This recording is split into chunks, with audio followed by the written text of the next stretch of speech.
மாப்பிள்ளோனி பஞ்சாயத்துல இருந்து பேசுறோம். மாதாநகர் 6ஆம் நம்பர் தெரு.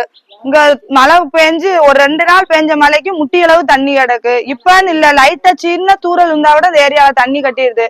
வந்து பாக்க சொன்னா யாரும் வந்து பாக்குறாங்க. பாத்துட்டு இந்தா பண்றேன் அந்த பண்றேன்றாங்க. இது மாப்பிள்ளோனி பஞ்சாயத்துன்றாங்க, மாநகராட்சி வச்சுன்றாங்க. யார்கிட்ட சொல்லணும்னு தெரியல. போய் எல்லாத்தையும் கலெக்டர் ஆபீஸ்ல கூட போய் மனு கொடுக்கதான் செஞ்சோம்.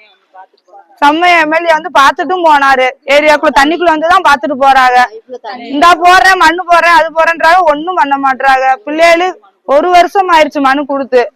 பிள்ளைகளு காய்ச்சல் தலைவலி இந்த கை கால் உடைச்சிட்டு கிடக்காக. பைப்ல தண்ணி கூட பிடிக்க முடியாம வீட்டுக்குள்ளே முடங்கி கிடக்கும். வெளியே மணிமேகலை. 1 வாரம் மழை பெஞ்சிருக்கு. மழை பெஞ்சதுல தண்ணி வீட்டுக்குள்ளேயும் கட்டியிருக்கு, வெளியும் கட்டியிருக்கு. யாரும் வந்து பாக்கல. முதல்ல பஞ்சாயத்துனாங்க, பிறகு இந்த இது மாநகராட்சினாங்க. எதுவுமே வந்து பாக்கல.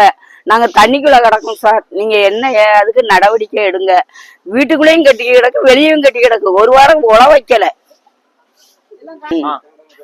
இந்த இது நாத்து அடிச்சு காய்ச்சல் வர ஆரம்பிச்சுட்டு கொசுலையும் தாங்க முடியல.